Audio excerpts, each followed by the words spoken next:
Hello aspirants, इस video में हम एडिटोरियल्स और क्वेश्चन बैंक देखेंगे।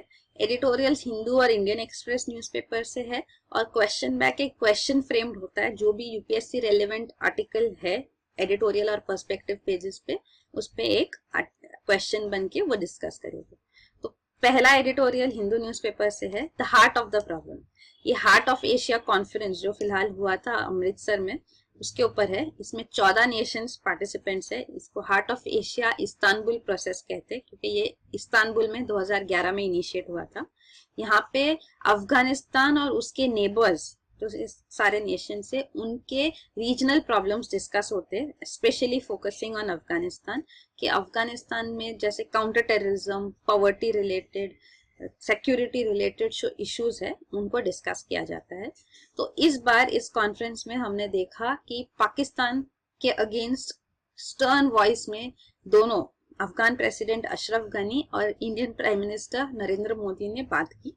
तो जब पाकिस्तान ने $500 मिलियन लाइन ऑफ क्रेडिट दिया अफगानिस्तान को, तो अफगानिस्तान ने उसको लेने से साफ मना कर दिया। द प्रेसिडेंट सेड, उन्होंने बोला कि दिस शुड बी यूज, इसको यूज करो अपने कंट्री में टेररिज्म को खत्म करने के लिए। हमारे डेवलपमेंट इससे कुछ भला नहीं होगा जब तक पीस नहीं आता, जब तक शांति नहीं आती, टेररिज्म एलिमिनेट नहीं होता। तो फर्स्ट आप टेररिज्म एलिमिनेट करो अपनी कंट्री में। तो this point was put fourth. ये इसलिए कहा गया क्योंकि हक्कानी नेटवर्क करके एक टेररिस्ट ऑर्गेनाइजेशन है जो अफगान बेस्ड है, और ये टेररिस्ट अफगानिस्तान में अटैक करके पाकिस्तान जो एक नेबरिंग कंट्री है उसमें असाइलम, उसमें sanctuary, it's called terror sanctuary, तो वहां पे वो छुप जाते हैं। और पाकिस्तान गवर्नमेंट इनके ऊपर स्टर्नली एक्ट नहीं कर रहा है। तो जो इंडिया की ग्रीवांसेस है पाकिस्तान से, वैसे ही अफगानिस्तान की भी ग्रीवांसेस है पाकिस्तान से। तो ये पॉइंट्स सामने रखे गए थे। और बाकी जो एडिटोरियल बात करता है वो ये है कि हम जब पाकिस्तान को आइसोलेट करते हैं तो वो चाइना और रशिया के ज्यादा क्लोज हो जाता है, जो हमारे लिए थ्रेट है लॉन्ग टर्म बेसिस पे। तो हम नहीं चाहते कि पाकिस्तान चाइना और रशिया के क्लोज हो। सो रशिया और पाकिस्तान का भी एक जॉइंट मिलिट्री एक्सरसाइज हुआ था उरी अटैक्स के थोड़े दिनों बाद। तो ये सारे पॉइंट्स भी ध्यान में रखने हैं। इवन ये हार्ट ऑफ एशिया मीट में भी रशियन रिप्रेजेंटेटिव ने कहा कि पाकिस्तान को टारगेट करने के लिए ये सही प्लेटफॉर्म नहीं है। तो इन अ वे इनडायरेक्टली वो पाकिस्तान को सपोर्ट ही कर रहे थे। तो ये पॉइंट्स भी है। बाकी अफगानिस्तान और इंडिया के बीच में लैंड ट्रांजिट नहीं है। अफगान इंडिया बॉर्डर है ऑन मैप, बट देन वो एरिया पीओके में है, पाकिस्तान ऑक्यूपाइड कश्मीर, जो एलओसी के दूसरी तरफ है।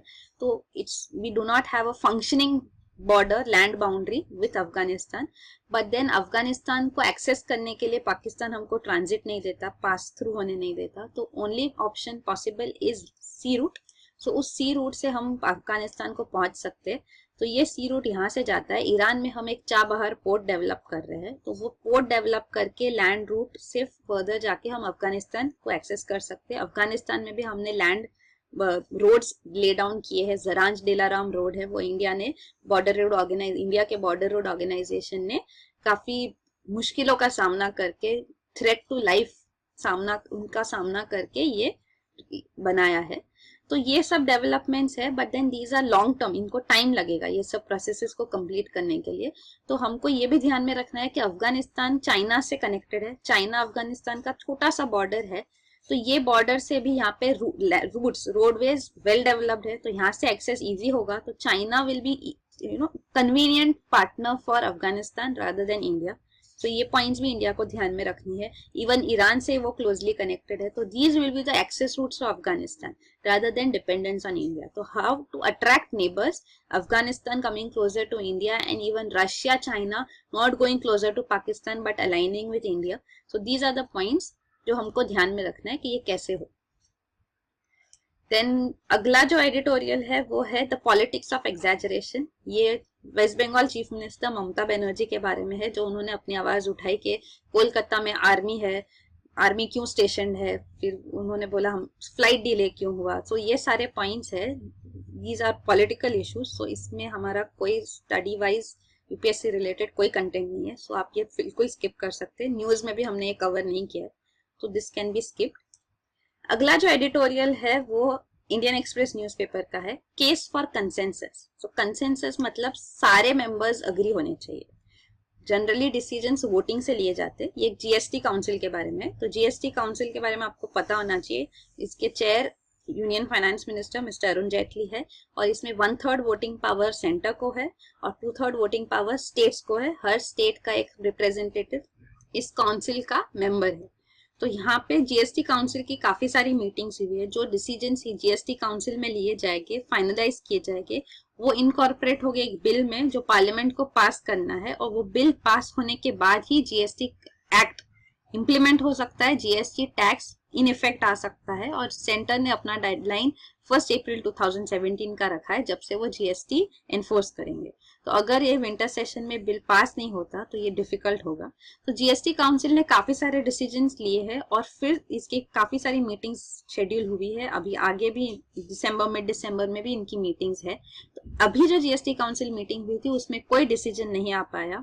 उनको डिस्कस करना था और थोड़े स्टेट्स कह रहे थे कि हमको डुअल कंट्रोल चाहिए, डबल कंट्रोल चाहिए। मतलब सेंटर का जो एडमिनिस्ट्रेटिव पावर्स है जीएसटी टैक्सेशन रेजिम को एनफोर्स करने के लिए, उसमें स्टेट्स का भी मेजर होना चाहिए, स्टेट्स को भी थोड़ा पावर होना चाहिए। सो डबल कंट्रोल होना चाहिए, ये उनके डिमांड्स थी। और थोड़े स्टेट्स जो है वो चाह रहे थे कि जीएसटी काउंसिल में डिमोनेटाइजेशन के ऊपर भी चर्चा हो, क्योंकि दो बातें हैं, जीएसटी अलग है और डिमोनेटाइजेशन अलग है। पर थोड़े स्टेट्स का ये मानना है कि उनको डिमोनेटाइजेशन की वजह से इकोनॉमिक स्लोडाउन जो हुआ है उससे वो सफर कर रहे हैं, उनका रेवेन्यू लॉस हो रहा है। तो ये जीएसटी में कैसे इनकॉर्पोरेट होगा उनको पूरा डिस्कशन भी करना है। तो जीएसटी का एक्ट जो है, इसके अंदर जीएसटी इन्फोर्स करने के लिए स्टेट्स को कंपेंसेशन दिया जाएगा। इसकी सेंटर ने रिस्पॉन्सिबिलिटी ली है। तो पहले 5 साल जीएसटी एनफोर्स होने के बाद कंपेंसेशन पॉसिबल है और ये कंपेंसेशन रेट होगा 14% ऑफ रेवेन्यू ग्रोथ हो रहा है, ये अज्यूम करके होगा। मतलब बेस ईयर 2015-16 है, तो ये साल में जितना रेवेन्यू कलेक्शन था स्टेट्स का उसके ऊपर 14% ग्रोथ अज्यूम करके जितना रेवेन्यू होना चाहिए उससे अगर कलेक्शन लो हुआ जीएसटी रेजिम में तो उतना कंपेंसेट किया जाएगा। तो ये सेंटर अश्योरेंस देती है। ये भी एक प्रोविजन है जो फाइनलाइज हुआ है। और जीएसटी काउंसिल ने काफी सारे पॉइंट्स फाइनलाइज की है, काफी पॉइंट्स पे उन्होंने बैक ट्रैक भी किया है और फिर से डिसीजन लिया है। तो जीएसटी काउंसिल में मीटिंग्स डिस्कशंस होते हैं, कंसेंसस आना डिफिकल्ट है कि सारे स्टेट्स अग्री करें। तो देखते हैं क्या होगा। जो इश्यूज पे ऑलरेडी कंसेंसस आ गया है और फाइनलाइज हुए वो है थ्रेशोल्ड रिलेटेड। तो थ्रेशोल्ड मतलब मैक्सिमम, कितना मैक्सिमम एनुअल टर्नओवर होना चाहिए कंपनी का जो जीएसटी के रेजिम के अंदर आएगी। मतलब अगर एक कंपनी का एनुअल टर्नओवर 20 लाख से कम है तो वो जीएसटी के अंदर नहीं आएगी। तो ऐसा मैक्सिमम 20 लाख ऊपर है तो आएगी। हिली और नॉर्थ ईस्टर्न स्टेट्स में ये 10 लाख के थ्रेशोल्ड है। तो ये फाइनलाइज जीएसटी काउंसिल में हुआ था। फिर दूसरा है कंट्रोल का, कि अगर एनुअल टर्नओवर 1.5 करोड़ तक है तो स्टेट्स कंट्रोल करेगी और अगर 1.5 करोड़ से ज्यादा है तो सेंटर और स्टेट्स दोनों मिलके कंट्रोल करेंगे।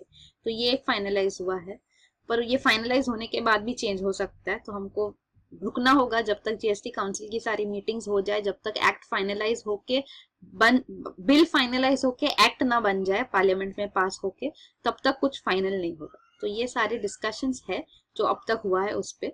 कंपेंसेशन, तीसरा कंपेंसेशन जो है वो जो स्टेट्स को कंपेंसेशन मिलेगा, जो हमने अभी देखा कि बेस ईयर उसके लिए 2015-16 है, 5 साल तक कंपेंसेशन मिलेगा। उसके लिए गवर्नमेंट ने सेस लगाया है। तो थोड़े कमोडिटीज पे सेस होगा जो हाईएस्ट रेटेड कमोडिटीज है। तो ये सेस का कलेक्शन कंपेंसेशन के लिए सेंटर यूज करेगी। तो स्टेट्स कंपेंसेट किए जाएंगे 5 साल के लिए। अगला है एग्जेम्पशन लिस्ट। सो एग्जेम्पशन लिस्ट मतलब थोड़ी कमोडिटीज पे जीएसटी टैक्स 0 रेट पे होना चाहिए। तो वो एग्जेम्पशन कौन सी कमोडिटीज पे होगा वो डिसाइड करना है। दूसरा और फाइनली है revenue neutral rates and tax slabs. So revenue neutral rate मतलब ऐसा रेट जो रेवेन्यू को न्यूट्रल रखे, मतलब रेवेन्यू कलेक्शन जो पहले हो रहा था और जो जीएसटी के अंदर होगा वो सेम रहे, तो वो रेवेन्यू न्यूट्रल रेट बोला जाता है। तो वो रेट हर कमोडिटी के लिए अलग अलग होगा। तो इसलिए टैक्सेशन स्लैब्स हो गए। तो ये मल्टी टायर टैक्सेशन सिस्टम भी फाइनलाइज हुआ था। उसके बाद और एक काउंसिल मीटिंग के बाद ये फाइनल आया है। तो सेंटर ने जो प्रपोज किया था उस पर मॉडिफिकेशंस हुए। तो 0% थोड़े कमोडिटीज पे है, ये कंज्यूमर कमोडिटीज, फूड ग्रेन्स पे 5% और थोड़ी कमोडिटीज जो मास कंजम्पशन के लिए यूज होती है, 12% एक रेट है, 18%, सो 12-18% में मैक्सिमम कमोडिटीज है, 28% पे वाइट गुड्स और कार्स है। वाइट गुड्स मतलब electronic commodities, this commodities like washing machine, refrigerator वगैरह जो जनरली व्हाइट कलर में होते हैं, सो ये इलेक्ट्रॉनिक गुड्स को व्हाइट गुड्स बोलते हैं। और बाकी 28% टैक्सेशन के प्लस एक्सेस भी लगाया जाएगा, ये वो कमोडिटीज के लिए है जो अल्ट्रा लग्जरी गुड्स है और जो सिन गुड्स है, SIN, सिन गुड्स मतलब जिनसे एनवायरमेंट को हार्म है या ह्यूमन हेल्थ को हार्म है, उनको सिन गुड्स बोलते हैं। तो ये लग्जरी कार्स, पान मसाला, टोबैको, एरेटेड ड्रिंक्स, ये इस कैटेगरी में आते हैं। तो ये टैक्सेशन स्लैब्स फाइनल हुए हैं। सो वील हैव टू सी अभी और मीटिंग्स के बाद फाइनली कितने डिसीजंस आते हैं और कैसे फाइनल होता है, हमको ये देखते रहना होगा। अगला एडिटोरियल जो है इंडियन एक्सप्रेस न्यूज़पेपर में, वो है इटली में जो रेफरेंडम हुआ उसका रिजल्ट आया उसके ऊपर। तो इटली में रेफरेंडम हुआ था कॉन्स्टिट्यूशनल अमेंडमेंट पे, ये आज हमने न्यूज में भी डिस्कस कर लिया है। प्राइम मिनिस्टर, इटली के प्राइम मिनिस्टर ने कहा है कि वो क्विट करेंगे। तो ये सब जो है डेवलपमेंट्स ये दिखा रहे हैं कि पॉलिटिकल आइडियोलॉजी में जो राइट विंग लीडर्स है वो प्रोमिनेंट हो रहे हैं। यूरोप में भी ऑल अक्रॉस, यूएस में भी हमने देखा कि डोनाल्ड ट्रंप इलेक्ट हो गए यूएस प्रेसिडेंट के लिए। तो वो जो ये राइट विंग आइडियोलॉजी होती है, ये पॉलिटिकल आइडियोलॉजी में पूरा एक स्पेक्ट्रम होता है, स्केल होता है, तो लेफ्ट से लेके राइट तक। तो राइट लेफ्ट जो है वो है एक्सट्रीम लेफ्ट, मतलब कम्युनिज्म, सोशलिस्ट ओरिएंटेशन। तो ये पूरा एक स्पेक्ट्रम होता है, सेंट्रिस्ट होते हैं, और फिर राइट, एक्सट्रीम राइट। तो एक्सट्रीम राइट आइडियोलॉजी है वो है कंजर्वेटिव, इवन मार्केट ओरिएंटेड। सो ये सेंटर राइटिस्ट आइडियोलॉजी है, और सेंटर मींस बैलेंसिंग। तो ये right wing leaders, conservative leaders अभी प्रोमिनेंट हो रहे हैं। तो यहाँ इटली में भी जो नो कैंपेन कर रहे थे वो राइट विंग लीडर्स थे, एंटी EU लीडर्स थे, जो 5 स्टार मूवमेंट था वो। और इवन ऑस्ट्रिया में भी प्रेसिडेंशियल इलेक्शन के लिए रन ऑफ हुआ 2 लीडर्स के बीच में, तो उनमें से एक right wing, extreme right wing leader था, पर वो नहीं जीत पाए। तो एक ये डेवलपमेंट भी है। तो ये सब डेवलपमेंट से हमको दिखता है कि जो anti migration, anti globalization wave है वो स्ट्रांगली फ्लो कर रही है EU में भी और US में भी और ऑल अक्रॉस। तो UK का भी जो डिसीजन था EU से एग्जिट होना, वो भी एंटी ग्लोबलाइजेशन डिसीजन ही था, एंड एंटी इमिग्रेशन, बिकॉज उनको भी माइग्रेंट जो था, माइग्रेंट्स को शेल्टर देना EU के रेजिम के अंडर, वो उनको एक्सेप्टेबल नहीं था, तो उन्होंने EU से एग्जिट कर लिया। तो इसके बारे में ये एडिटोरियल है। नेक्स्ट हम देखेंगे क्वेश्चन बैंक। तो आज के एक आर्टिकल पे हमने क्वेश्चन बनाया है। द क्वेश्चन है, who are environmental refugees, how far does the UN refugee convention of 1951 uphold their rights. मतलब एनवायरमेंटल रेफ्यूजीज कौन है? जो ये UN रेफ्यूजी कन्वेंशन है 1951, ये एनवायरमेंटल रेफ्यूजीज की राइट्स के बारे में भी है और कितना है। और जो अभी पेरिस अग्रीमेंट क्लाइमेट चेंज का हुआ था, उसके अंदर क्लाइमेट माइग्रेशन पे प्रोविजंस डाले गए, क्या वो सही है, और इनके बारे में डिस्कस कीजिए। तो एनवायरमेंटल रेफ्यूजीज क्या होते हैं? तो जो रेफ्यूजीज, जो पीपल डिस्प्लेस होते एनवायरमेंटल चेंज, क्लाइमेट चेंज की वजह से, जैसे कि ड्रॉट्स, फैमिन्स, सी लेवल जो बढ़ जाता है, ये नेचुरल डिजास्टर्स की वजह से जिनको डिस्प्लेसमेंट सहना पड़ता है, जिनको अपनी जगह से हट के दूसरी जगह जाके रहना पड़ता है, उनको एनवायरमेंटल रेफ्यूजीज बोलते हैं। वो दूसरी कंट्री में जाके रहते हैं। तो जो आइलैंड कंट्रीज है या ग्रुप ऑफ आइलैंड्स है, ये आइलैंड कंट्रीज को काफी थ्रेट है, क्योंकि ग्लोबल वार्मिंग की वजह से सी लेवल्स बढ़ जाएगा, आइस मेल्ट होगा, पोलर आइस कैप्स मेल्ट होंगे, और जब सी लेवल्स बढ़ जाएंगे तो आइलैंड सबमर्ज हो जाएंगे, काफी सारे आइलैंड्स कंप्लीटली बिलो वाटर, सी वाटर्स चले जाएंगे। तो वो लोग एनवायरमेंटल रेफ्यूजीज बनेंगे। तो ये सब थ्रेट्स है। तो एनवायरमेंटल रेफ्यूजीज के बारे में UN रेफ्यूजी कन्वेंशन जो है 1951, उसमें कोई प्रोविजन नहीं है। UN रेफ्यूजी कन्वेंशन उन रेफ्यूजीज के बारे में बात करता है जो परसिक्यूटेड है, जिनको हैरेस किया जाता है रेस, रिलीजन, नेशनैलिटी या पॉलिटिकल ओपिनियन की वजह से, उनको असाइलम देना चाहिए, उनके अगेंस्ट डिस्क्रिमिनेट नहीं किया जाए, उनको पीनलाइज नहीं किया जाए, उनको फिर से ना भेजा जाए। ये सारे प्रोविजंस UN रेफ्यूजी कन्वेंशन में है, जो बाइंडिंग है स्टेट्स के लिए, जो नेशन है, जो UN कन्वेंशन के अंदर है। पर जो ये एनवायरमेंटल रेफ्यूजीज है उनके लिए कोई प्रोविजन नहीं है। न्यूजीलैंड में भी एक रिसेंट केस हुआ था, तो न्यूजीलैंड सुप्रीम कोर्ट ने ये केस रिजेक्ट कर दिया था, ये राइट्स नहीं दिया था एनवायरमेंटल रेफ्यूजी राइट।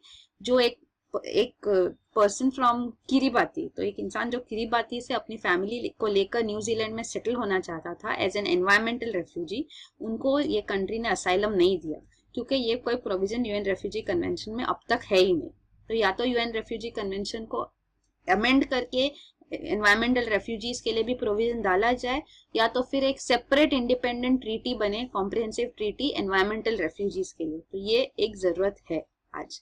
और जो पेरिस अग्रीमेंट था क्लाइमेट चेंज के लिए, उसके अंदर प्रोविजंस डाले गए हैं ऑन द क्लाइमेट माइग्रेशन। सो ये लॉस एंड डैमेज सेक्शन जो है पेरिस अग्रीमेंट का, उसके अंदर पैराग्राफ 50 में ये कहा गया है कि एक टास्क फोर्स बनाया जाएगा जो रिकमेंडेशंस देगा क्लाइमेट माइग्रेशन को टैकल करने के लिए। तो ये टास्क फोर्स के पास कोई अथॉरिटी नहीं है, कोई बाइंडिंग पावर्स नहीं है, और ना ही उनके लिए कोई फंडिंग और फंक्शनिंग के डिटेल्स दिए गए हैं। तो ये सिर्फ एक रिकमेंडेटरी बॉडी है जिसके पास कोई पावर्स नहीं है।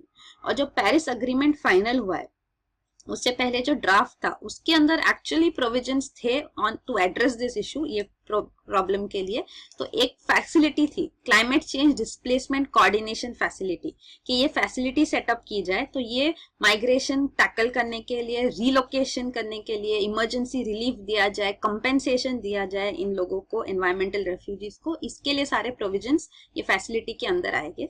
ऐसी ये फैसिलिटी बनाने का प्रोविजन था, पर इसको फाइनल ड्राफ्ट में इंक्लूड नहीं किया गया और ये पेरिस अग्रीमेंट का पार्ट नहीं है। तो एक्चुअली पेरिस अग्रीमेंट एक डिसअपॉइंटमेंट था। तो ये बात है कि जो प्रोविजंस है वो सफिशिएंट नहीं है, और जो होने चाहिए वो डाले नहीं गए, इंक्लूड नहीं किए गए। तो यही है कि हमको आगे जाके एनवायरमेंटल रेफ्यूजी प्रॉब्लम फेस करना ही है। और जो मेजर कंट्रीज है, यूएसए, इंडिया, चाइना, ये वर्ल्ड के 3 largest green house gas emitters है, और इनको सबसे ज्यादा डिस्प्लेसमेंट भी फेस करना पड़ेगा। इनका काफी पॉपुलेशन, हमारी कंट्री इंक्लूडेड है इसमें, जिनका काफी पॉपुलेशन डिस्प्लेस होगा कोस्टल रीजन से because of various natural disasters. तो ये जो मैप भी है, ये UN climate change refugee map है। तो यहाँ पे दिखाया गया है कि काफी अलग अलग रीजंस की वजह से माइग्रेशन रेफ्यूजीज आ सकते हैं। तो जो डेल्टा रीजन से इनको थ्रेट है सबमर्ज होने का या अंडर वाटर जाने का। स्मॉल आइलैंड्स तो कंप्लीटली सबमर्ज होने के चांसेस है। फिर कोस्ट लाइन्स को थ्रेट है। दूसरा है इवन डेजर्टिफिकेशन, ड्रॉट, जो येलो रीजन्स दिखाए गए वो डेजर्टिफिकेशन का थ्रेट है उनको, जिसकी वजह से एनवायरमेंटल रेफ्यूजीज हो गए। और जो ये पर्पल रीजन्स है वो हरिकेन्स की वजह से, स्टॉर्म्स की वजह से जो रेफ्यूजीज बनेंगे वो है। तो ये Arctic ice melt, polar caps की मेल्ट, पर्माफ्रॉस्ट जो है आइस मेल्ट होने की वजह से जो होगा, उस वजह से ये ग्रीन रीजन जो यहाँ पे रेफ्यूजीज होने के चांसेस है। तो ये रेफ्यूजी मैप है यूएन का। ये सारे आइलैंड नेशन है। सो आइलैंड नेशन सबसे पहले सफर करने वाले हैं, और यहाँ से सबसे ज्यादा एनवायरमेंटल रेफ्यूजीज भी आएंगे। तो ये पैसिफिक ओशन के आइलैंड्स है जो ऑस्ट्रेलिया, इंडोनेशिया के पास है। तो ये आप देख सकते हैं, किरीबाती जो था वो यहाँ था, न्यूजीलैंड ऑस्ट्रेलिया के नीचे यहाँ है। तो ये सारे आइलैंड नेशंस है, इनको थ्रेट्स है।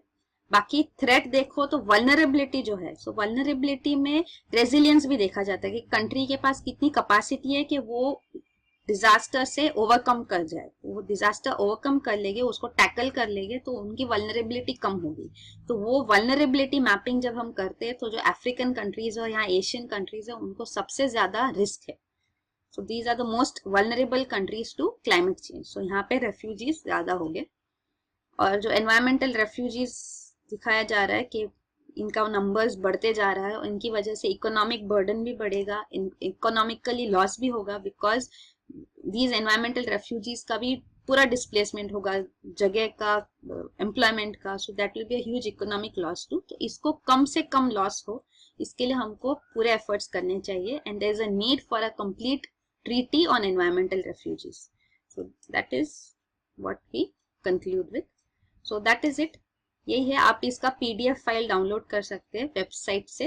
वेबसाइट का लिंक दिया गया है डिस्क्रिप्शन में ये वीडियो पे, तो वहां से आप ये डाउनलोड कर सकते हैं। Thank you so much.